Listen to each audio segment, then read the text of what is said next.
12 लोगों का नाम आया है। वो 12 लोगों का नाम आया है कि सृष्टि में 12 लोग धर्म को और भगवान की भगवत्ता को तत्व से जानते हैं। स्वयंभूर नारदः शंभु कुमारः कपिलो मनु प्रहलादो जनको भीष्मो बलिर्वैयासकिर्वयम्। 12 लोगों के नाम। स्वयंभू माने ब्रह्मा, नारदः माने नारद जी, शंभु माने शंकर भगवान, स्वयंभूर नारदः शंभु कुमारः, कुमारा माने सनत कुमार जितने शंकादिक हैं, कपिलो कपिल भगवान, मनु जी, प्रहलादो जनको भीष्मो बलिर और वैयासिक माने सुखदेव जी, और वयम माने यमराज कहते हैं मैं सहित हम सब। इतने 12 लोग धर्म को तत्व से जानते हैं। पितामह भीष्म धर्म को तत्व से जानते हैं, लेकिन कितनी अच्छी जिज्ञासा, ये जिज्ञासा अपने लिए नहीं हुआ करती। मैं बताऊंगा धर्म के एक साक्षात रूप और भी हैं। कोई भी प्रश्न किया जाता है अपने लिए नहीं किया जाता। हमारे दीक्षित जी ने प्रस्ताव रखा है, अपने अकेले के लिए नहीं रखा। पार्वती जी ने जब भगवान शंकर से पूछा था तो अपने लिए नहीं, कथा जो सकल लोक हितकारी। प्रत्येक प्रश्न में उद्देश्य ये होता है कि सबको एक मार्गदर्शन मिले, प्रेरणा मिले, कोई कल्याण की तरफ चलने का कोई प्रकाशमय ऐसा वातावरण दिखा। पितामह भीष्म जब सरसैया पर लेटे हुए थे, भगवान द्वारकाधीश जा रहे थे अपने द्वारकापुरी को, उस समय भगवान कृष्ण ने धर्मराज युधिष्ठिर से, 5 पांडवों से और द्रौपदी से कहा चलो इस धरती से एक ऐसा महापुरुष विदा होने वाला है जो कई कई युगों तक ऐसा महापुरुष धरती को प्राप्त नहीं होता। पितामह भीष्म के लिए चल करके उनसे कुछ नीति धर्म और जीवन के अनुभव की शिक्षा ले लो। नहीं, वो सारे ज्ञान, सारे धर्म, सारी नीतियां लुप्त हो जाएंगी, चली जाएंगी। भगवान द्वारकाधीश के साथ धर्मराज युधिष्ठिर सहित 5 भाई पांडव और द्रौपदी पितामह भीष्म के पास प्रणाम करके बोले, पितामह हमें आप कोई नीति की, धर्म की शिक्षा दे दीजिए, कोई बातें बता दीजिए, उसी आधार पर हम अपने जीवन में उनको लागू करेंगे। पितामह भीष्म ने एक शिक्षा दी, नीति की कि यदि किसी सभा में कोई अनीति या धर्म का व्यवहार आचरण किया जा रहा है, लेकिन उस सभा में नीति के, धर्म के जानने वाले सक्षम समर्थ लोग बैठे हैं और उनके रोकने से वह धर्म आचरण रुक सकता हो, और वो व्यक्ति बैठे हों और वो उस अधर्म अनीति पर कुछ रोक न लगावें, तो जितना अधर्म करने वाले व्यक्ति के ऊपर पाप लगता है, उस पाप का बराबर हिस्सेदार, भागीदार वो व्यक्ति भी होता है जिसने रोका नहीं, जानकर। ये नीति का जब उपदेश दिया तो द्रौपदी इसे मुंह में हाथ लगा के बड़ी जोर से खिलखिला के हंस पड़ी। पितामह भीष्म ने कहा, पुत्री तुम ये हंस क्यों रही हो? बोले, पितामह आपकी जगह ये शिक्षा और कोई देता तो अच्छा लगता था। जिस सभा में आप जैसा नीतिवान, धर्मवान, ज्ञानी, भक्त, तत्ववेत्ता, अजय इच्छा मृत्यु के वरदान के कवच से सुरक्षित, अपराजित, जिसका आज तक कहीं पराजय नहीं हुआ, ऐसा सक्षम समर्थ बैठा रहा और मेरा वस्त्र खींचा जा रहा था। अगर आप एक बार मना कर देते दुर्योधन ये नहीं होगा, तो वो अधर्म अनित रुक सकता था, और आपने एक शब्द नहीं कहा और आप वही उपदेश दे रहे हो, तो इसलिए मुझे हंसी फूट पड़ी। बड़े ध्यान से सुनिएगा, पितामह भीष्म का उत्तर बड़ा तात्विक है, साधारण बात नहीं। पितामह भीष्म की वार्तालाप समझना। पितामह भीष्म ने कहा, पुत्री इसीलिए तो मैं दिखा रहा हूं, जो व्यक्ति कुधान्य व धर्म के पक्ष में रहकर उसका धन खाएगा, वो जानते हुए भी उसकी वाणी मौन हो जाएगी। पहला तो ये परिणाम। इसलिए अधर्म के पक्ष में सुख वैभव धन संपत्ति का भोग नहीं करना चाहिए, पहली बात। दूसरी बात, मैं जानता था अगर मैं मना कर दूंगा तो दुर्योधन रुक जाएगा, वस्त्र हरण नहीं करेगा। लेकिन मेरे अंदर विश्वास की एक दृढ़ पराकाष्ठा है कि जिसके साथ कृष्ण हूं उसे दुर्योधन दुशासन क्या, पूरा 3 लोग 14 भुवन उसका वस्त्र उठा रहे तो उतर नहीं पाएगा। ये मुझे विश्वास है, परमात्मा पर अडिग विश्वास। और मैंने इसलिए नहीं रोका कि इससे दुर्योधन के पक्ष का विनाश बच जाए। कैसे? जब 10,000 हाथी का बल रखने वाला दुशासन साड़ी खोलेगा, मुझे पक्का विश्वास है साड़ी खोलेगी नहीं। जिसके सदा सहायक केश हो, भगवान कृष्ण जिसके पक्ष में हो, वहां तो कहीं संशय ही नहीं है। लेकिन जब 10,000 हाथी का बल रखने वाला दुशासन द्रौपदी की साड़ी नहीं खोल पाएगा तो शायद उनकी आंखें खुल जाएं। और मैं तो कहा करता हूं, दो युद्ध शुरू होने के पहले निर्णय हो गया कौन हारेगा कौन जीतेगा। महाभारत का युद्ध होने से पहले निर्णय हो गया कि कौन हारेगा कौन जीतेगा। कैसे? खुलेआम सभा में कह दिया गया द्रौपदी की साड़ी खोल दो। दुर्योधन ने कहा, दुशासन के शरीर में 10,000 हाथी का बल है और एक अबला स्त्री की साड़ी की गांठ खोलना है, साड़ी खोलना है। और उस अबला स्त्री ने साड़ी को नहीं पकड़ा, छोड़ दिया, खोल दो।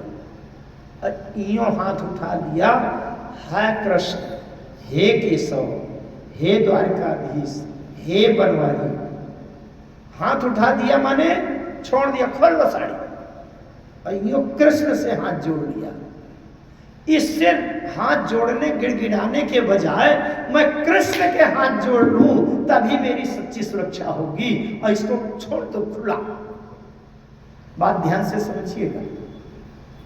10,000 हाथी का बल रखने वाला एक अबला स्त्री जिसने यूं हाथ उठा दिए और सभी मौन हैं, सबने मानो स्वीकृति दे दिया, लो बेटा खोल कर जरा आजमा लो, खोल पाओगे साड़ी?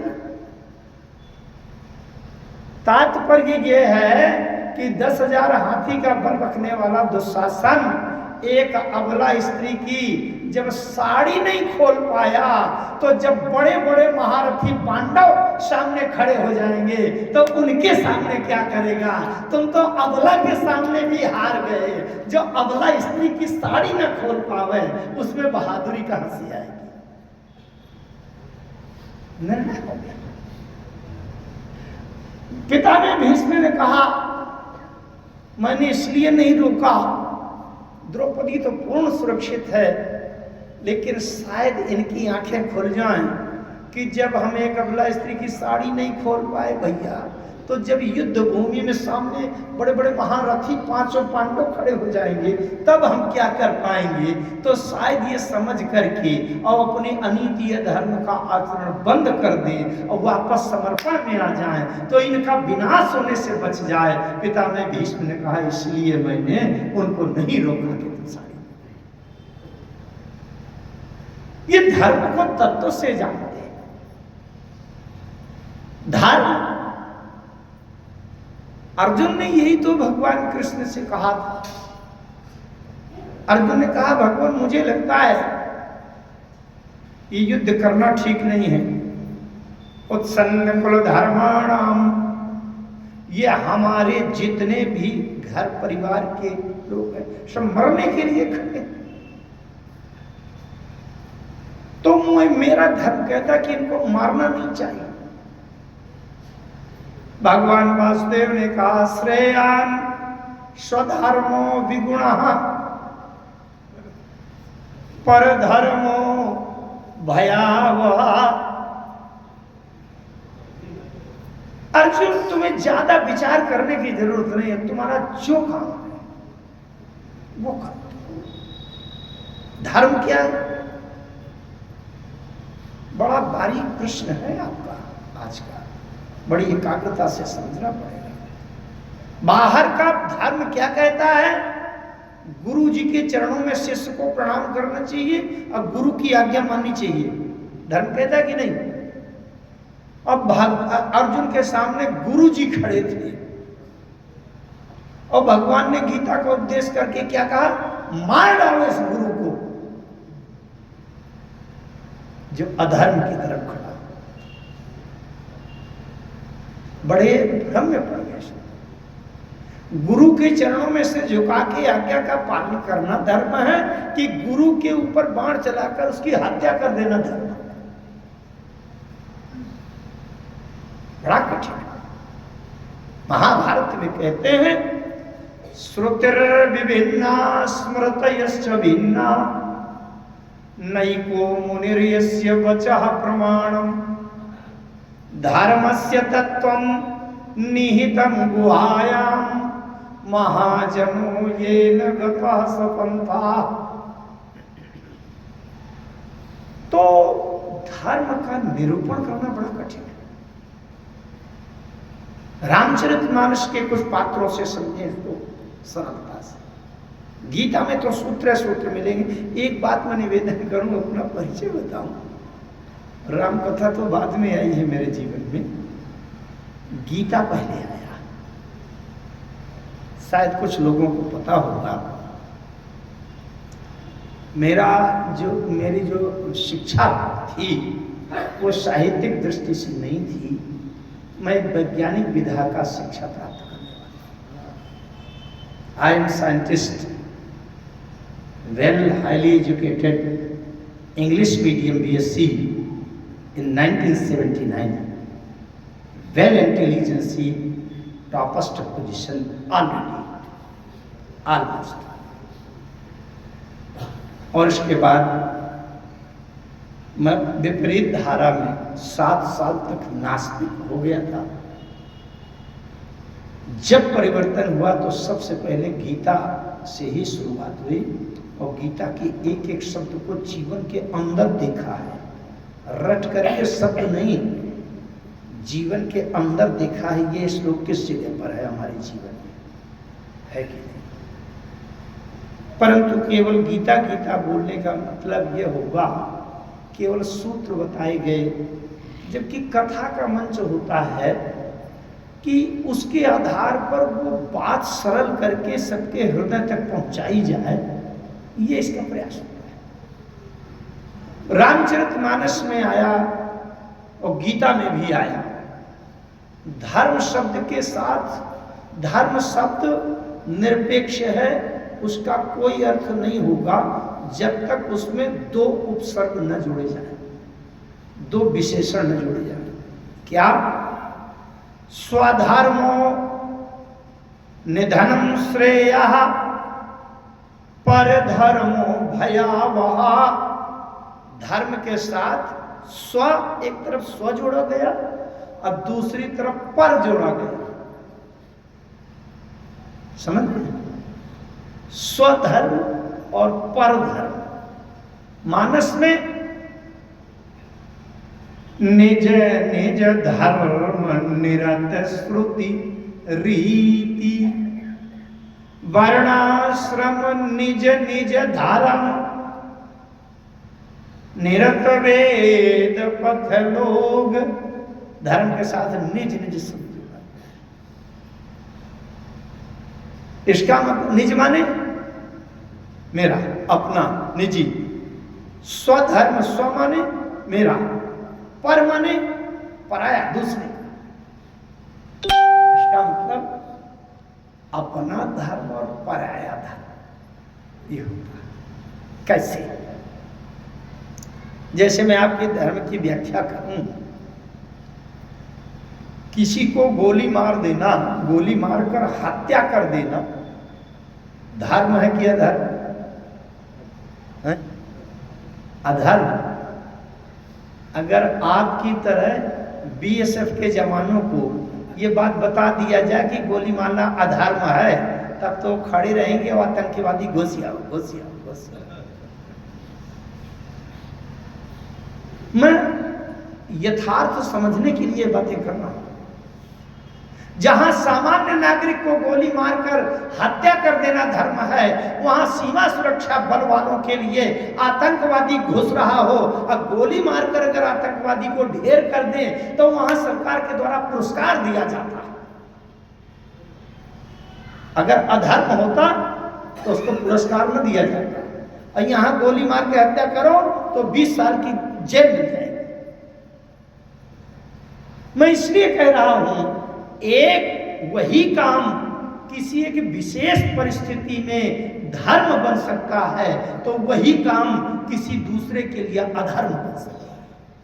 बन सकता है कि नहीं? ये निज धर्म और पर धर्म की बात है। बीएसएफ के जवानों के लिए उनका निज धर्म है कि आतंकवादी घुस रहा तो गोली मारकर ढेर कर दो, वो उसका निज धर्म। हमारे लिए वो धर्म नहीं। जैसे इस समय पर हम आए हैं, हमारे दीक्षित जी बड़ी व्यवस्था करते, ठंडी है, रजाई कंबल ब्लैंकेट ओढ़ने के लिए दे देते। शायद हम कभी जून के महीने में आ जाएं और 2-3 कंबल फिर वो ओढ़ने को दे दें, तो ये धर्म है क्या? धर्म वो बात समझिएगा, मैं हल्केपन से कह रहा हूं। कहने का मतलब समय के अनुसार धर्म बदल जाएगा। आज अगर वो हीटर चला रहे हैं हमारे सुविधा सेवा के लिए, तो जून के महीने में हमको एसी चला के ठंडक देंगे। इसका मतलब समय के अनुसार धर्म बदल जाएगा।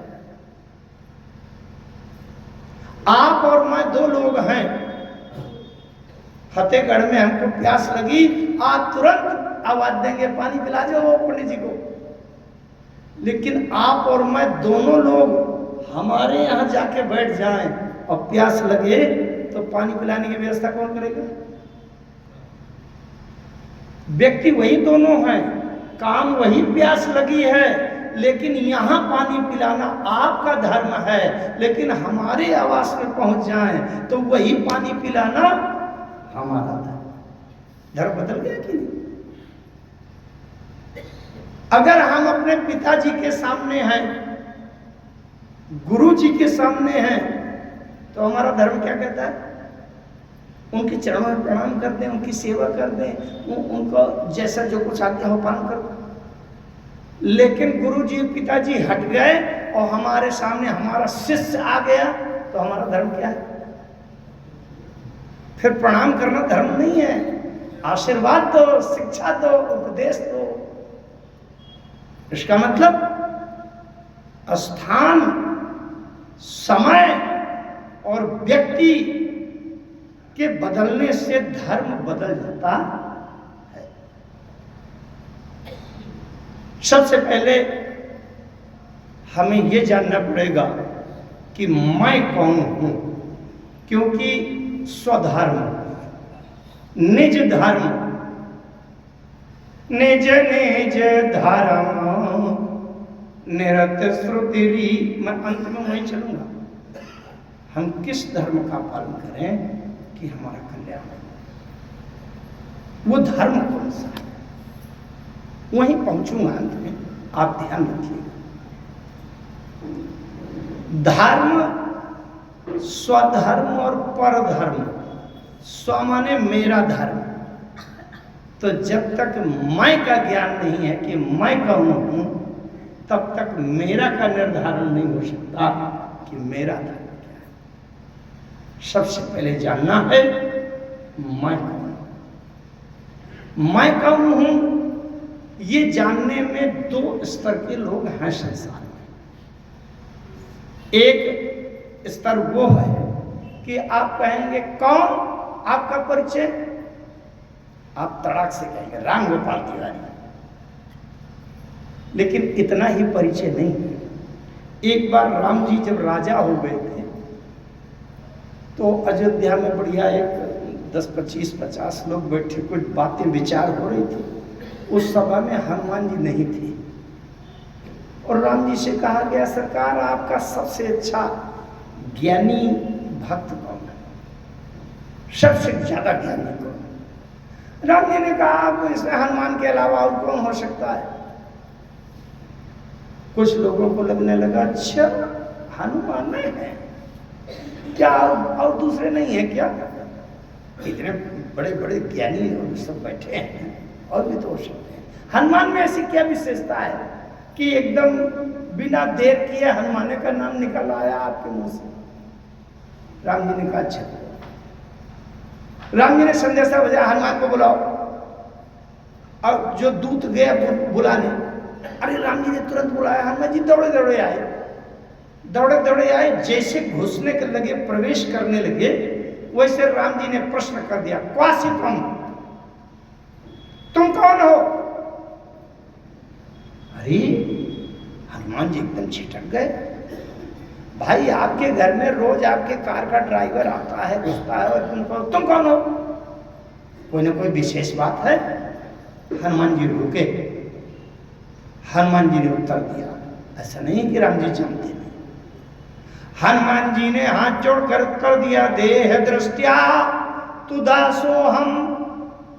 ध्यान से सुनिएगा, देह दृष्टिया तु दासो हम, जीव दृष्टिया त्वदंश कहा, तत्व दृष्टिया त्वमेवा हम, इति में निश्चिता मति ही। हनुमान जी ने कहा भगवान आपने पूछा तुम कौन हो, तो पता नहीं किस स्तर से पूछा हो। अगर देह की दृष्टि से पूछा है कि तुम कौन हो, तो देह दृष्टिया तु दासो हम, देह की दृष्टि से आपके चरणों का दास हो। और जीव की दृष्टि से अगर पूछा हो तो जीव दृष्टिया त्वदंश कहा, जीव की दृष्टि से आपका ही अंश, ईश्वर अंश जीव अविनाशी, अविनाशी तो तद्विदम। तो ये जीव भी उस अविनाशी परमात्मा का तत्व है, तद्विधि।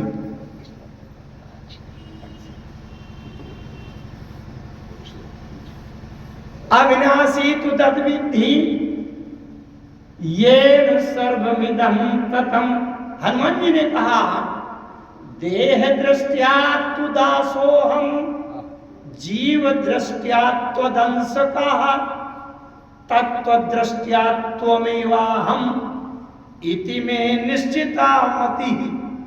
यह हनुमान जी ने कहा। आपने कहा दोबारा पढ़ दीजिए, उसकी व्याख्या सुने आप। हनुमान जी ने कहा देह की दृष्टि से अगर आपने पूछा है तो आपके चरणों का दास हो, और जीव की दृष्टि से पूछा है तो आपका अंश हो, ईश्वर अंश जीव अविनाशी। अब अगर तत्व की दृष्टि से पूछा हो तो जो आप हैं वही मैं भी हूं, कोई अंतर नहीं है। ब्रह्मैव जीवो न परः, ब्रह्म सत्यम जगन मिथ्या, ब्रह्मैव जीवो न परः, सो तय ताहि तो ही नहीं भेदा। बात कुछ कठिन होती जा रही है, मैं सरल करूंगा भी, बहुत सरल, सबको मजा आ जाएगा। अच्छा कैसे है? जैसे एक समुद्र के किनारे एक वैज्ञानिक जाए और समुद्र से एक बूंद जल बाहर निकाल ले, अब वो अपना वैज्ञानिक दृष्टि से परीक्षण टेस्ट करे, तो वैज्ञानिक यही कहेगा जो सिंधु है वही बिंदु है, सिंधु और बिंदु में कोई अंतर नहीं है। यही है तत्व दृष्टया त्वमेव अहम, तत्व दृष्टया त्वमेवाहम इति में निश्चित। तो मैं कौन हूं इसका परिचय क्या है? शरीर इसका स्थायी परिचय नहीं है, शरीर इसका स्थायी परिचय नहीं है। जो लोग शरीर को मानते हैं वो 10-5 साल का टेम्परेरी परिवर्तन वाला पता बता रहे हैं। अच्छा, राम गोपाल तिवारी कितने दिन तक रहेगा? 67 साल का हो गया हूं, 10-15 साल और चलेगा।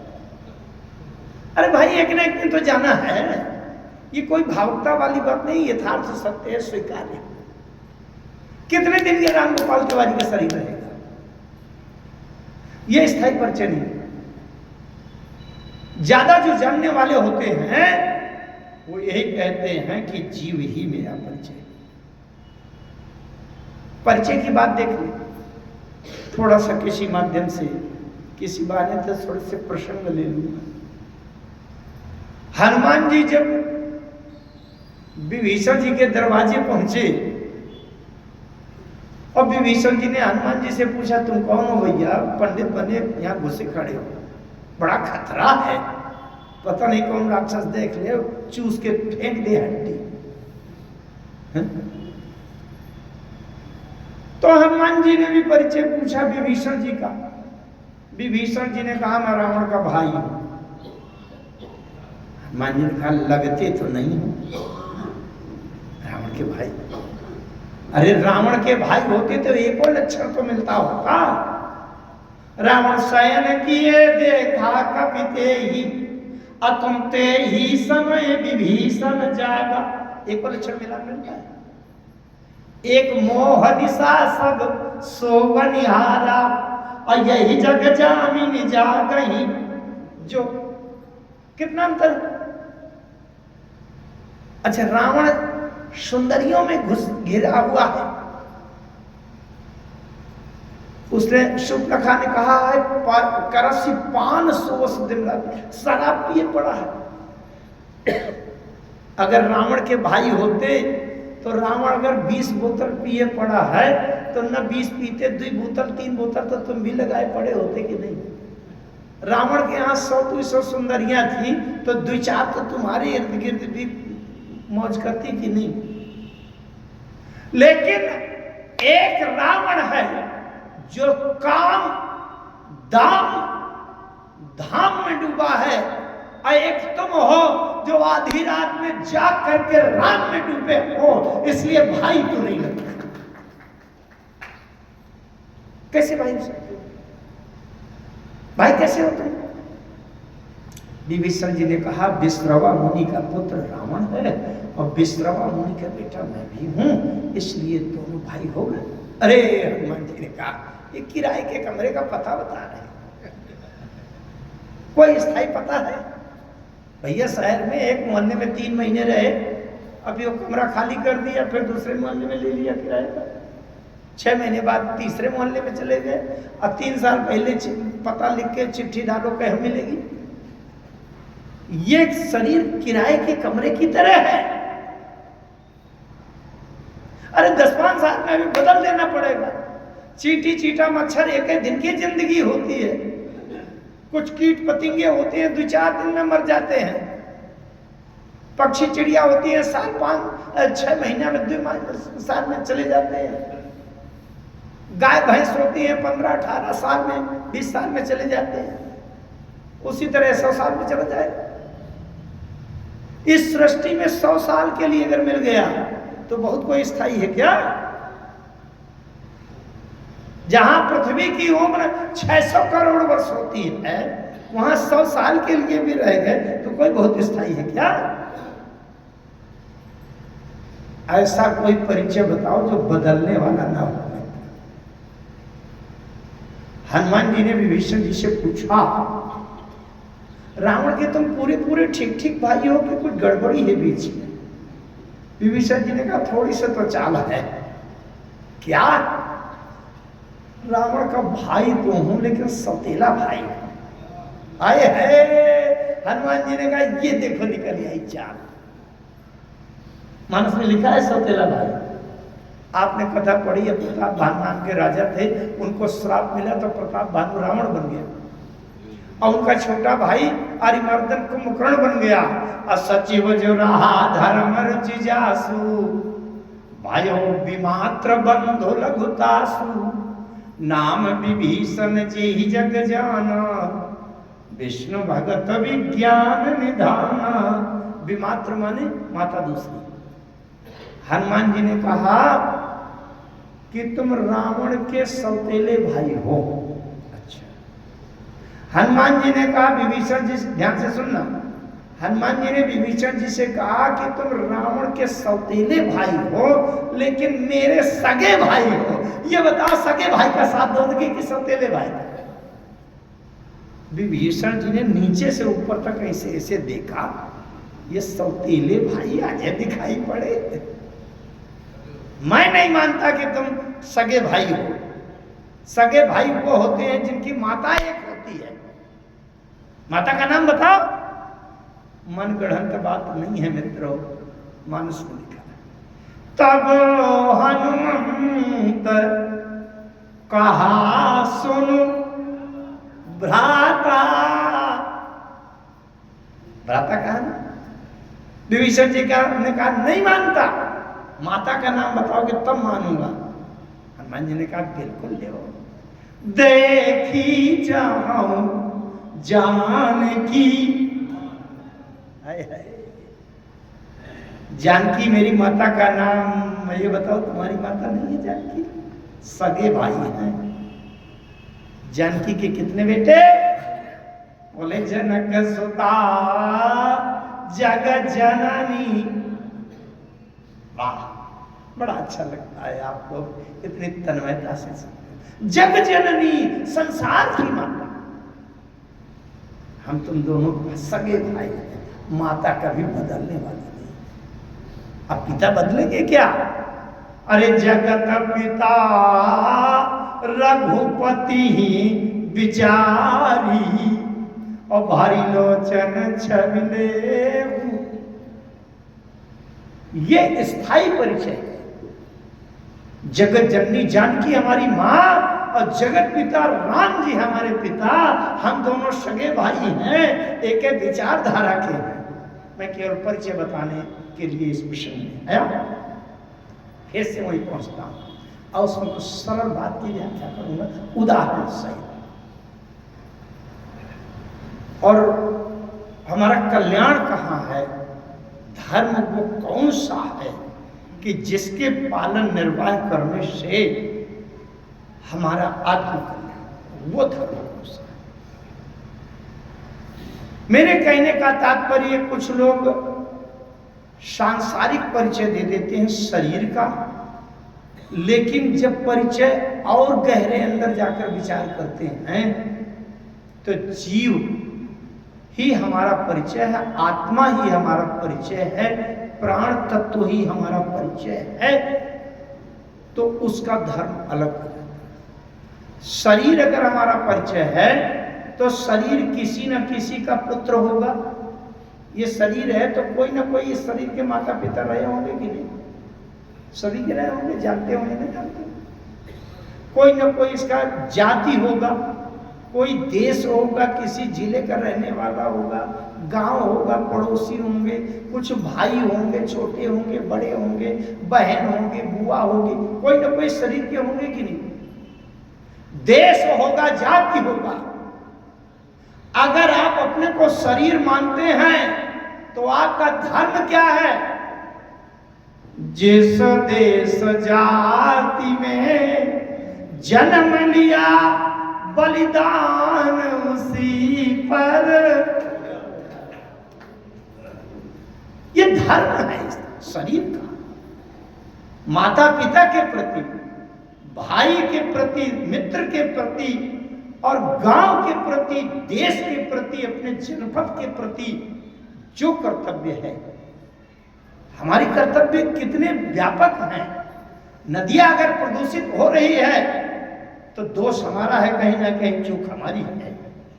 वातावरण वनस्पति अगर नष्ट हो रही है, वायुमंडल प्रदूषित है, या कुछ भी जो प्रदूषण अगर सब्जी भाजी में, तेल में, मसाला में प्रदूषण है तो दोष केवल और केवल मनुष्य का है। इस सृष्टि में और किसी का दोष होता ही नहीं। धर्म क्या है? जहां जहां प्रदूषण आया है हम उस प्रदूषण को साफ करें, निर्मल करें, पवित्र करें, एक दूसरे के प्रति सेवा भावना, सौहार्द रखें, प्रेम रखें। यह हमारा दैहिक धर्म। धर्म दो प्रकार के होते हैं, एक है देह धर्म और दूसरा है आत्मा का धर्म। देह धर्म अपने देश, जाति, परिवार, माता पिता, गांव, नगर, अपने देश के प्रति जो कर्तव्य है वो देह धर्म। और आत्मा का धर्म है कि परमात्मा में लीन हो जाए, ये और संसार कुछ नहीं। ये दो, तो इन दो बातों को हमें समझना है। सीता जी का जब विवाह हुआ, सीता जी का विवाह हुआ, बिटिया का विवाह हो, तो विदा करते समय या एक दो दिन पहले से उनकी बिटिया की माँ बिटिया के कान में कुछ सावधानी समझा देती है। अब वो बिटिया ससुराल जाके और कुछ करे चाहे न करे, जो माँ ने चुपचाप समझाया है वो जरूर करती है। आजकल की माताएं चुपचाप समझा देती है, बिटिया अपना पैसा, जेवर, सोना अपने पास तिजोरी में रखना और वहां जाके अपने हिस्से का माल डाल, रुपया पैसा अपने कब्जे कर लेना। और बिटिया कुछ करे चाहे न करे जल्दी से वहीं जाके समेटती है।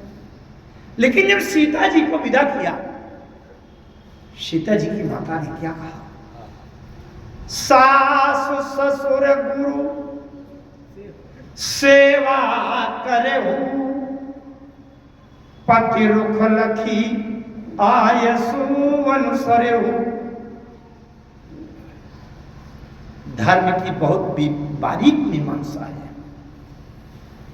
सास ससुर गुरु की सेवा कर। गुरु माने केवल इतना ही अर्थ न लेना कि जो मंत्र फूंकता है कान में वही गुरु। गुरु शब्द का सामान्य अर्थ होता है बड़ा, भारी, वजनदार, बड़ा, अधिक।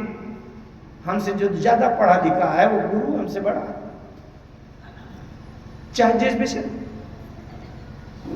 तो माता जी ने यह सिखाया सीता जी को, बेटा सास की, ससुर की और घर परिवार में जितने बड़े बुजुर्ग हैं उनकी सबकी सेवा करना। देखना कितनी बारीक बात है। जैसे कोई बहू आई घर में और ससुर के कमरे में वो 10 बजे रात में दूध पिलाने जा रही है, शायद पति को ये काम अच्छा नहीं लगता। सांसारिक भावना से आप समझ लीजिए, सब कहने की जरूरत नहीं है। शायद पति को अच्छा नहीं लगता कि जेठ के कमरे में सुबह शाम जाती हो, कहीं चाय देने तो कहीं नाश्ता देने, ससुर के कमरे में उनको रजाई ओढ़ाने जाती हो 10 बजे रात में। शायद पति को ये अच्छा नहीं लगता और पति रोके कि वहां कमरे में न जाया करो। तब फिर क्या करेंगे? सुनैना जी ने कितना बारीक विश्लेषण किया, ध्यान से सुनना। सास ससुर गुरु सेवा करे हूँ, पति रुख लखी आयसु अनुसरे हूँ। जीवन का निर्वाह अंत में पति से ही होगा। ये तो बाहर के माने सदाचार हैं, लेकिन अगर पति विरोध करे तो फिर पति की आज्ञा का मान करके पति की इच्छा देखकर व्यवहार करना धर्म की बड़ी बारीक मीमांसा है। ठीक है। अच्छा, जो माता ने कह दिया है घर से माँ ने कह दिया, वो तो फिर वो बिटिया ससुराल में जाके जरूर करती है। तो जब वहां अयोध्या में पहुंची तो वहां राम जी का कोई विरोध था नहीं, ऐसी कोई शंका की बात थी नहीं, कोई प्रश्न था नहीं। राम जी जाने लगे वन को। जब वन को जाने लगे, सीता को पता चला, व्याकुल हो गई, बिल्कुल बेहाल हो गई, आकर के बैठ गई से। कौशल्य जी ने कहा, राम देख रहे हो, अब इसके लिए क्या आज्ञा? स्वैसीय चलन चाहते बन साथा, आज होए रघुनाथ। राम जी ने कह दिया तुरंत, आयस मोर सास सेवकाई और सब विधि भामिनी भावन भलाई। आयस मोर, साफ साफ लिखा है। राम जी कह रहे हैं, सीता मेरी आज्ञा है, घर में रहकर सास की सेवा करो। आपन मोर नीक जो चाहू तो बचन हमारा मानिग्रह राहु। मेरा और अपना सब सुविधा सुख चाहती हो तो मेरी आज्ञा, मेरा वचन, आदेश मान करके घर में रहो। सीता जी को घर में रहने चाहिए कि नहीं? बोलो। एक ही धर्म एक व्रत नेमा, काय वचन मन पति पद प्रेम। तो पति की आज्ञा सामना साहिब सेवा, और राम जी आज्ञा कर रहे हैं। आये सुमोर सास सेवकाई। सीता जी को घर में रहना चाहिए कि नहीं? बोलो, आज संकल्प दबाव के रहना चाहिए ना। लेकिन रही तो किसी ने आज तक उंगली उठाई सीता में कि धर्म का आचरण बिगड़ गया? बड़े ध्यान से समझिए, धर्म की एक गुत्थी फंसती है, एक जगह नहीं 50 जगह फंसती है। धर्म कहता है कि पुत्र को पिता की आज्ञा माननी चाहिए, कहता है कि नहीं? और एक ऐसा उदाहरण आया कि एक पुत्र ने अपने पिता की बिल्कुल आज्ञा नहीं मानी, बिल्कुल उल्टा चला, और आज तक उस पुत्र को किसी ने ये निंदा नहीं किया कि ये पुत्र गलत है। याद है? तजो पिता प्रहलाद,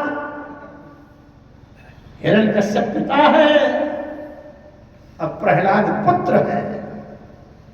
हिरण्यकश्यप ने पुत्र से कहा, पुत्र ये नारायण हमारा दुश्मन है, मेरे बड़े भाई को मार डाला है इसने, इसलिए इसका नाम कभी मत लेना, और वही विचार बनाना जिससे इसे हम आक्रमण करके शत्रु को नष्ट कर दें, मार डालें इसको।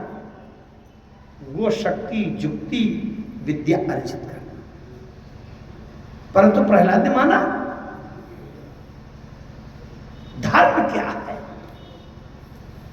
विचार करना। धर्म कहता है कि शिष्य को गुरु की आज्ञा माननी चाहिए। एक शिष्य ऐसा है जिसमें गुरु को छोड़ दिया जाओ, जहां तुमको जाना नहीं मानना, आवाज तक उसकी निंदा नहीं की गई। जानते हो कौन? बलि के यहां जब भगवान पहुंचे, बामन भगवान, और शुक्राचार्य जी पहचान गए कि ये नारायण है, धीरे से आकर के बलि के कान में कहते, राजा इसको दान मत देना। क्यों? अरे बोलिए नारायण है। बलि ने कहा, तब तो जरूर दूंगा, जब संसार वालों को जीवन भर दिया है और आज जगत पिता आया है तो इसको दान जरूर दूंगा। नर को दिया, नारायण को नहीं आया। नारायण के समय में अरे गुरु जी ने कहा है छली कपटी है, तुम्हारा सब छीन ले जाएगा, पूरा राज्य नाप के चला जाएगा। अरे बलि ने कहा, तब तो और जरूर दूंगा। क्यों? अगर नारायण मेरा छीनने चाहता है तो ये तो बड़ी अच्छी बात है कि मांग कर ले रहा है, नहीं तो नारायण बिना मांगे निकाल ले तो क्या करूंगा? ये तो और अच्छी बात है। अच्छा, नारायण आपके 50,000 कब निकालने कुछ पता है आपको?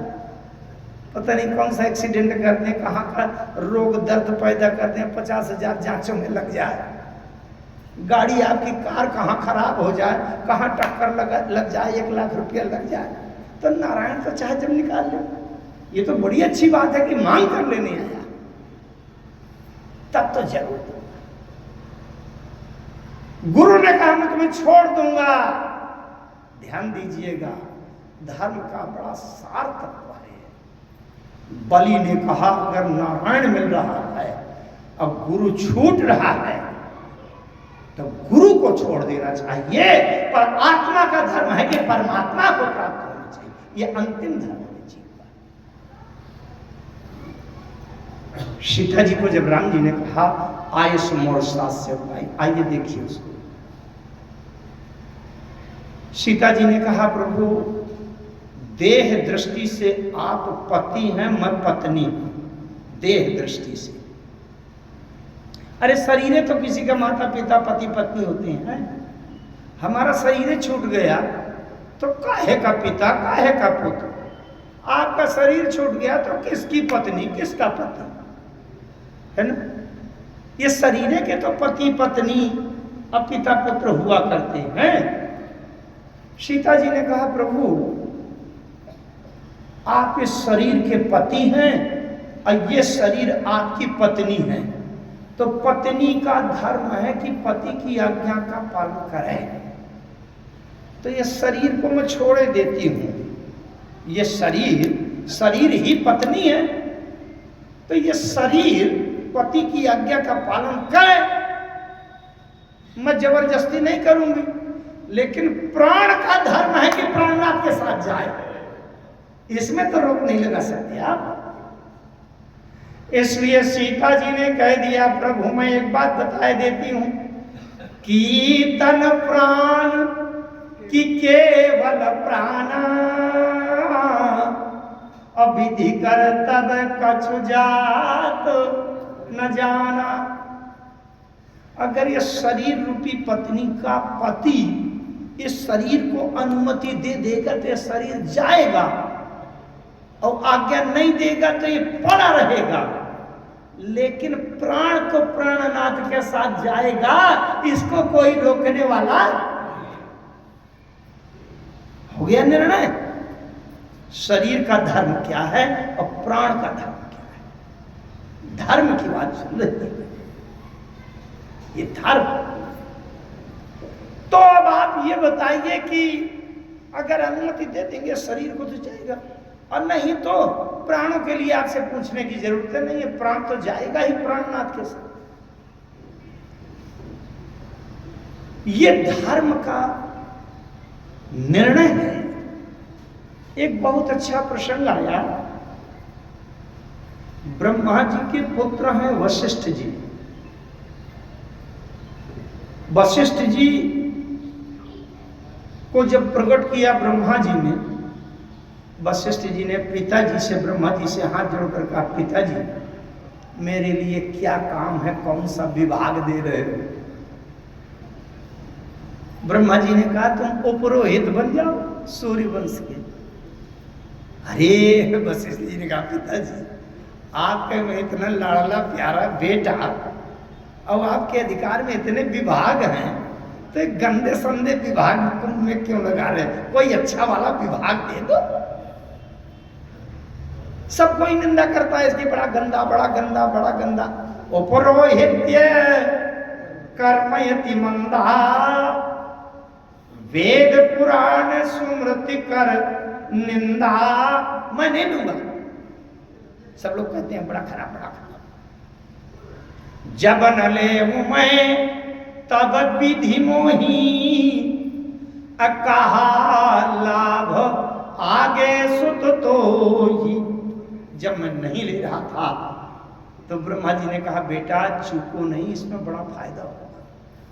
वशिष्ठ जी ने कहा हाँ यही लाभ बता रहे होंगे कि राजा महाराजा का उपरोहित बनूंगा तो खूब दक्षिणा मिलेगी, सोना चांदी रुपया पैसा, यही लाभ। बोले नहीं नहीं ये लाभ नहीं। बोले परमात्मा ब्रह्म नर रूपा अहो ही रघुकुल भूषण भूपा। परब्रह्म परमात्मा का अवतार होगा इसी वंश। रघुकुल के आगे जब वंश चलेगा तो परब्रह्म परमात्मा का अवतार होगा और तुम्हारे यजमान, तुम्हारे चेला और शिष्य के रूप में तुम्हें परब्रह्म परमात्मा मिल जाएगा। वशिष्ठ जी ने क्या निर्णय किया?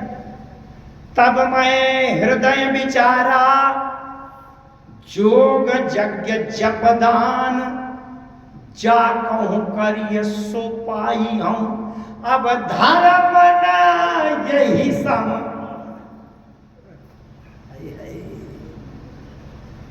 जिस पद्धति से परमात्मा मिल जाए, परमात्मा के चरण मिल जाए, संसार निंदा करे तो करता रहे, बिल्कुल चिंता न करना।